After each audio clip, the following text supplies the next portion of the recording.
In our headlines on this Wednesday, January 15th, here in South Korea. President Yoon Suk-yeol becomes the first sitting president in South Korean history to be arrested for questioning by authorities on allegations of insurrection following his declaration of martial law on the night of December 3rd. And investigators are questioning President Yoon Suk-yeol at the Corruption Investigation Office for high-ranking officials at the Kwachon government complex with a 200-page questionnaire on charges of insurrection. Meanwhile, the incoming Trump administration's defense chief nominee, Pete Hegseth, calls North Korea a nuclear power, a phrase that most U.S. officials have refrained from using amid concerns that it legitimizes illicit weapons ambitions. We start today at the Corruption Investigation Office for high-ranking officials at the Kwachon government complex, where President Yoon Suk-yeol is facing questions on charges of insurrection following his arrest early this morning. For details, Arirang's Choi Min-jung is standing by live on site. Min-jung, welcome. Let's begin with details of the actual arrest. Right, Sunny. President Yoon was arrested this morning at 10:33 a.m. at his presidential residence, and this marks a historic moment in South Korea's political landscape. The arrest comes 43 days after he declared martial law on December 3rd, and he was seen leaving the residence in a convoy of security vehicles and arrived at the CIO headquarters in Kwachon behind me, where he is being held for questioning. The interrogation began at 11 a.m. in a video recording room, focusing on the allegations of insurrection that are tied to the imposition of martial law on December 3rd. From 11 to 1:30 p.m., Deputy Chief of the CIO, Lee Jae-seung, conducted the investigation with Yoon's legal team present. President Yoon refused to testify during the questioning and exercised his right to remain silent. The interrogation resumed in the afternoon at 2:40 p.m., conducted by Senior Prosecutor Lee Dae-hwan. The anti-corruption agency also mentioned that while President Yoon is currently being questioned in a video recording room, no video is being recorded due to his refusal to get taped. The arrest comes after South Korea's anti-corruption agency executed the warrant to temporarily detain Yoon early this morning for questioning. The operation commenced at around 5 a.m. and approximately 1,000 personnel, including members of the anti-corruption agency and police, were deployed to the presidential residence. Authorities appeared better prepared than the first failed attempt. At around 7:30 a.m., a few dozen investigators passed through the fence lines by using ladders to go over the buses that were parked as barricades. The team managed to secure entry without any major incidents, though initial resistance was reported. Right. Min-jung, following his arrest, the president shared a pre-recorded public address. What was the gist of his message? Right. Before heading here at the CIO headquarters, Yoon released a video message saying that he decided to appear for questioning to prevent bloodshed between government agencies. He, however, stressed that the investigation still remains illegal. Let's take a listen. 대한민국의 헌법과 법 체계를 수호해야 하는 대통령으로서 이렇게 불법적이고 무효인 이런 절차에 응하는 것은 이것을 인정하는 것이 아니라 불미스러운 유혈 사태를 막기 위한 마음일 뿐입니다. Yoon's legal team argues that the CIO does not have investigative authority over the president, but also illegally sought the arrest warrant from the Seoul Western District Court, where it does not have jurisdiction. President Yoon's side argues that the declaration of a state of emergency was a legitimate exercise of executive power. As this unprecedented event unfolds, all eyes remain on President Yoon's next steps and how the investigation will progress. This is all I have for now, but I'll be back with more updates on our next newscast. Right. Now, for more on what lies ahead for President Yoon Suk-yeol amid his arrest, I have our Kim Jung-sil here in the studio. Chung-sil, welcome. Thank you for having me, Sunny. Right then, do walk us through the protocols ahead for the president following his arrest by anti-corruption investigators earlier this morning, Changshil. Definitely. After the Corruption Investigation Office for High-Ranking Officials, or CIO, finished its investigation, finishes questioning him, President Yoon will be then transferred to Seoul Detention Center in Arirang, Gyeonggi-do Province, where he is expected to be placed in solitary confinement. Under South Korean law, the CIO must decide whether to formally request a detention warrant within 48 hours, and that's by Friday morning. To clarify, an arrest warrant allows the authorities to detain a suspect for up to 48 hours before questioning. If they need to hold the suspect beyond that, they must request a detention warrant, which allows extended custody while the interrogation continues. If a detention warrant is issued for the president, the CIO and the prosecution are expected to split the investigation period, each conducting investigations for 10 days. If the detention warrant is approved, President Yoon could remain in custody for a longer period, longer pending a trial. If denied, he would be released but would still face an investigation. This process is highly sensitive given that it involves a sitting president, raising potential constitutional and political concerns. Right, for sure.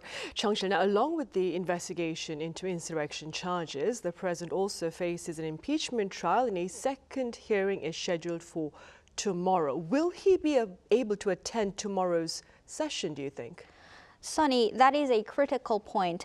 President Yoon was absent from his first impeachment hearing on Tuesday, with his legal team claiming that he will appear once concerns over the legitimacy of his arrest and his personal safety are resolved. As a result, the session ended after just 4 minutes. The Constitutional Court has made it clear that the proceedings will continue regardless of his attendance this time. Experts believe Yoon's participation at the next hearing is unlikely, arguing that if this had been an option, the authorities may have postponed today's arrest. I see. Changshil, one question before you leave us. What is the fate of the president's security officials who stood their ground during the first arrest attempt last week? Well, the police are now focusing on high-ranking members of the Presidential Security Service who blocked the first attempt, as you mentioned, when the attempt took place to arrest President Yoon. While some have cooperated, others continue to resist. So far, 55 individuals from various government, military, and security sector have been charged with key suspects such as former Defense Minister Kim Yong-hyun and former Defense Intelligence Commander No Sang-won, already handed over to the prosecution. Ultimately, how the police navigate this tricky situation will determine the momentum and outcome of this unprecedented investigation. Unprecedented indeed, Changshil, that is. Thank you for the latest with regard to both the probe and the legal proceedings against the president. Thank you. Right, as widely expected, the response at the parliament to the president's arrest stands bitterly divided between the ruling and opposition parties. Our National Assembly correspondent Shin Ha-young reports. After President Yoon Suk-yeol was arrested on Wednesday morning, the rival political parties urgently convened meetings. The ruling People Power Party criticized the investigators for executing a so-called unlawful arrest warrant, adding that the party would hold the CIO accountable for this. The CIO and police executed an unlawful warrant with a complicit judiciary. The opposition party pressured both the CIO and the NOI. History will inevitably record this. Floor leader Kwon Song-dong stated that it was embarrassing for the public and damaged the country's dignity. Regarding the citizen who was injured during the CIO's execution of the warrant, Kwon said the party would hold both the CIO and the National Office of Investigation responsible. After the meeting, the party told reporters that it is considering filing a complaint against the CIO for abuse of power, as well as possibly making a protest visit to the agency. However, the main opposition Democratic Party welcomed the arrest, saying that this marked the first step to restoring the constitutional order and democracy and upholding the rule of law. Though delayed, it's reassuring to see that justice and public authority are still alive in South Korea. DP floor leader Park Chan-dae urged the CIO to fully investigate Yoon on insurrection charges. The DP also pressured the PPP to address a bill for a special investigation into President Yoon's short-lived imposition of martial law. Meanwhile, National Assembly Speaker Woo said in a written statement on Wednesday that with President Yoon's arrest, efforts should now be focused on stabilizing current state affairs and improving the people's livelihoods. He added that the Assembly would work toward the swift establishment of a joint consultative body between the rival parties and the government. Woo also expressed his commitment to advancing a bill for a special investigation into President Yoon's brief imposition of martial law. 신하영, Arirang News.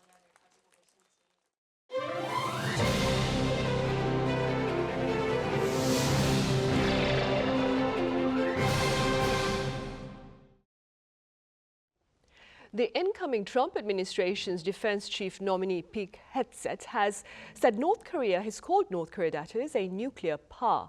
Now, most U.S. officials have refrained from using this phrase amid concerns that it legitimizes the regime's illicit weapons program and casts doubt on efforts to ensure nuclear non-proliferation. Our Yoon has more.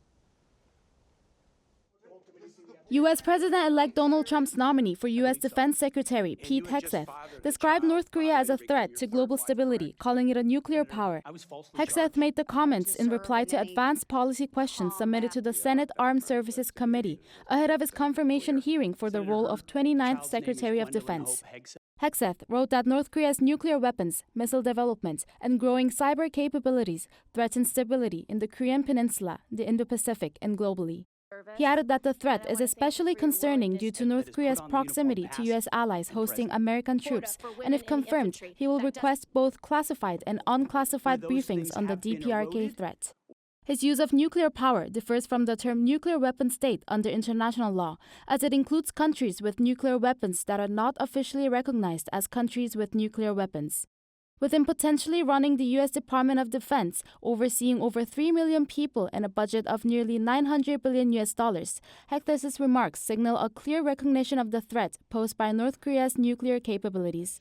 He also said he plans to reassess the readiness of U.S. military forces globally and ensure adequate funding to strengthen U.S. posture and deterrence in the Indo-Pacific.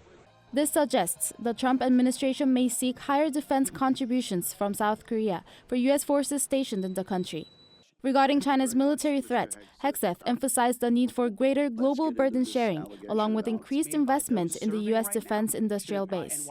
Hegseth emphasized that strong alliances require mutual responsibility and cannot be one-sided, noting that the U.S. will push for increased defense spending and burden sharing from allies. He also said that strengthening these partnerships through consistent cooperation is key to enhancing mutual trust. Yoon, Arirang News. Meanwhile, Seoul, Washington and Tokyo held joint aerial drills earlier on this Wednesday. The exercise involved the U.S.'s B-1B strategic bomber, South Korea's F-15K and Japan's F-2 fighters.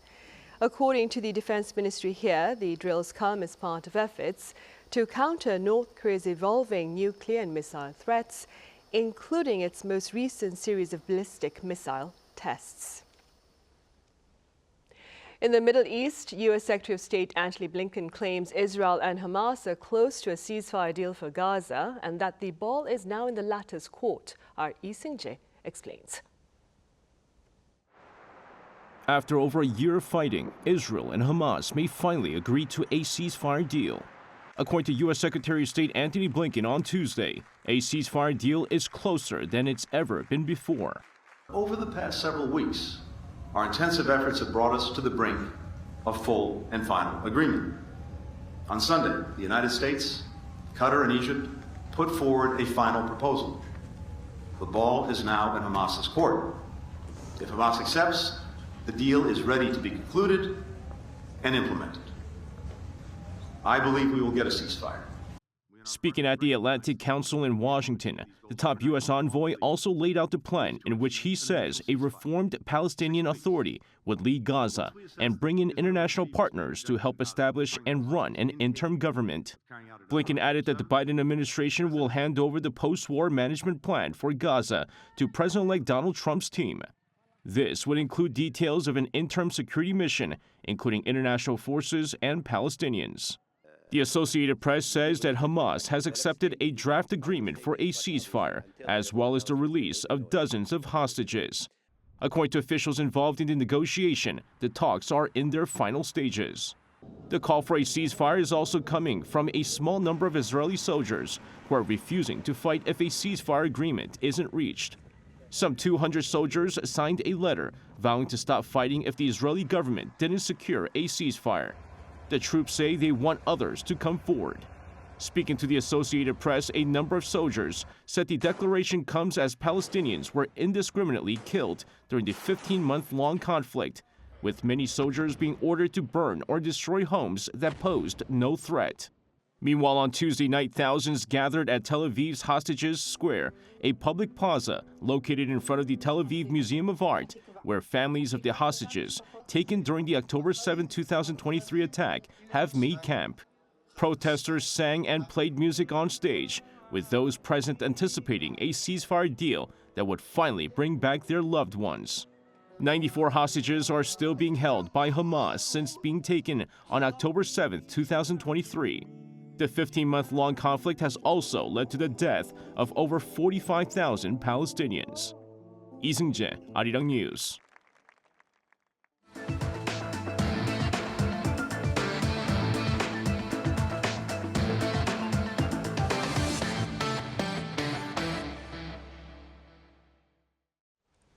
Employment here in Korea in 2024 rose by less than half the size of its growth in 2023. Our correspondent Moon Hae-ryun tells us why.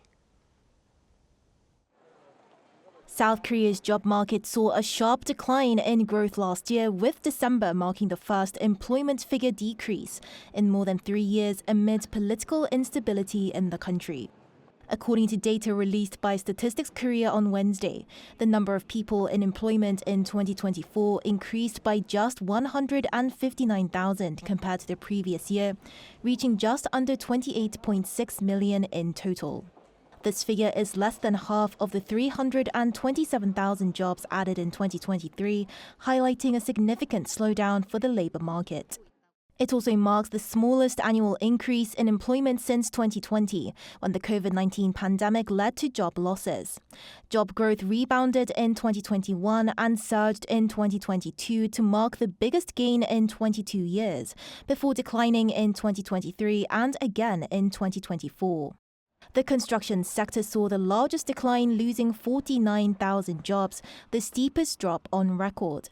Employment in wholesale and retail, as well as in manufacturing, also decreased. By age, employment growth was concentrated among older workers in 2024, with 266,000 jobs added for those aged 60 and above. Meanwhile, the number of employed people in their 20s and 40s fell sharply. In December alone, the number of those in employment fell by 52,000, which marked the first decline in more than 3 years. A spokesperson from the agency commented on whether these figures are reflective of weakened consumer demand due to the political instability following the December 3rd martial law declaration. It can be said that sectors like wholesale and retail, transportation and warehousing, and accommodation and food services may have been influenced to some extent by psychological factors, showing a slowdown in these industries. With these latest figures, the government pledged to actively support the recovery of domestic demand and job creation through rapid execution of livelihood and economic support projects, including job initiatives in the first half of the year. This came during a ministerial economic meeting headed by the country's finance minister on Wednesday, who went on to further urge all ministries to act as dedicated employment departments and prepare tailored job support measures for vulnerable citizens. Despite the slowdown, South Korea's employment rate for those aged 15 and older reached 62.7%, the highest since records began. Moon Hae-ryun, Arirang News. In other news, Korea hosts a special annual program that offers young foreigners with potential the chance to engage in winter sports that are not readily available in their own countries. Our Park Gun-woo has more. 17-year-old Fatima is a promising figure skater from Peru. She has faced many challenges due to the lack of ice rinks near home, except for a small facility that's often closed, making it difficult for her to practice regularly. But Gangwon province, where the 2018 Pyeongchang Winter Olympics were held, has been providing opportunities for young people like Fatima for over 20 years with the support of related organizations through the DREAM program. If you have a smaller rink, it's hard to train, but here it's easier because the ice is better and the conditions are better. Coming here is really privileged. I wasn't really sure what I wanted to achieve, but I think for now I want people to know that there is ice skating in Peru and to invite them to try it. With better conditions, young talents have been able to practice to their fullest, gliding, jumping, and spinning. Every year, Gangwon-do Province in South Korea runs the DREAM program, bringing young athletes who lack proper facilities and coaching in their home countries to train in an ideal environment just like here. Now let's go find out how hard these guys are working to achieve their goals. Now let's go.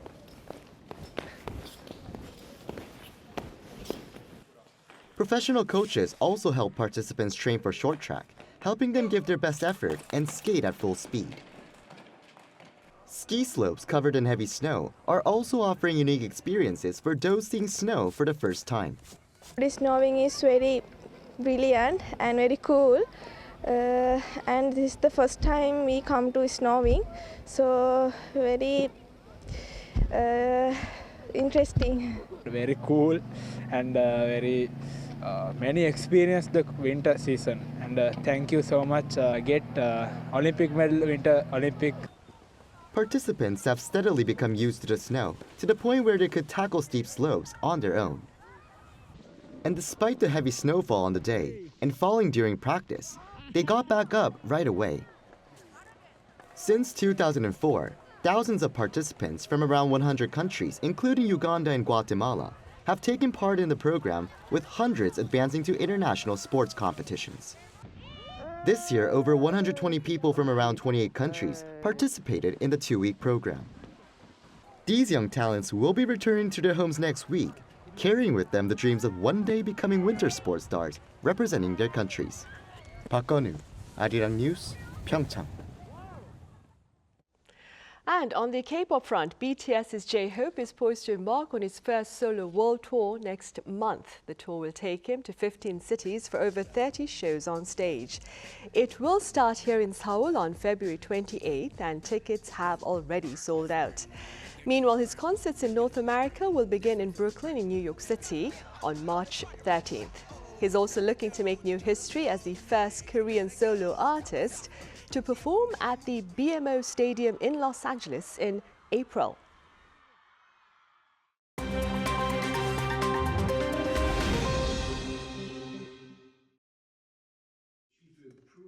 This is The World Now, bringing you the latest stories from around the globe. Ukraine's military struck several targets deep inside Russia on Tuesday in what it called the most massive air attack since the start of the war. Ukraine deployed over 100 drones and more than a dozen cruise missiles, targeting infrastructure in cities far from the Ukrainian border. Damage was reportedly caused at gas storage tanks that served an airbase for Russian bomber planes, as well as ammunition depots and chemical plants. In response, Russia has accused Ukraine of energy terrorism following an alleged drone attack on the Turk Stream pipeline, a crucial channel for Russian gas to Europe. Amid the latest tensions, German Defense Minister Boris Pistorius visited Kyiv to reaffirm Germany's unwavering support for Ukraine. In France, Prime Minister François Bayrou on Tuesday proposed reopening discussions on President Emmanuel Macron's 2023 pension reform, which raised the retirement age from 62 to 64. The move aims to secure support from left-wing lawmakers to pass the 2025 budget. Bayrou emphasized the necessity of restructuring the pension system to stabilize France's public finances, highlighting the country's significant debt and the goal to reduce the public deficit to 5.4% of GDP in 2025. The proposal comes after months of protests and political turmoil over the pension changes. Bayrou's approach includes engaging with labor unions and opposition parties to find common ground and warning against modifications that could exacerbate France's financial challenges. NATO has launched a new mission at the Baltic Sentry to protect critical undersea infrastructure in the Baltic Sea amid rising concerns over potential sabotage. This follows recent incidents involving damage to undersea cables and pipelines following Russia's invasion of Ukraine. As part of the mission, NATO countries will deploy frigates, maritime patrol aircrafts, and naval drones to increase surveillance and deterrence capabilities. NATO Secretary General Mark Rutte stated the mission aims to deter and detect any potential threats to undersea assets. In the UK, the Princess of Wales, Kate Middleton, has announced on Tuesday that after a year-long battle, she no longer has any signs of cancer. During a visit to London's Royal Marsden Hospital, where she received treatment, the princess expressed relief and gratitude for the exceptional care she received from the medical staff. In a social media post, Middleton acknowledged the challenges of adapting to a new normal following her diagnosis and shared her optimism for the future. The recent hospital visit was her first solo engagement since completing chemotherapy in September. Choi Ji-hee, Arirang News.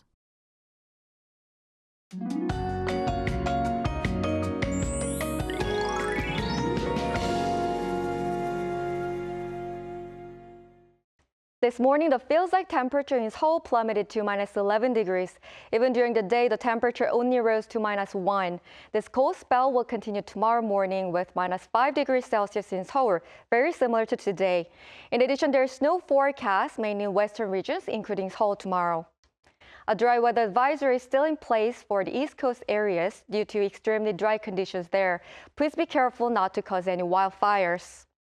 Tomorrow's Seoul and Daejeon will start off at -5 degrees, Gwangju -3. Daily highs will move up to 5 degrees in Seoul, Chuncheon 3 degrees. The winter cold will continue at the level of previous years for the rest of the week. That's all for Korea. Here are the weather conditions around the world.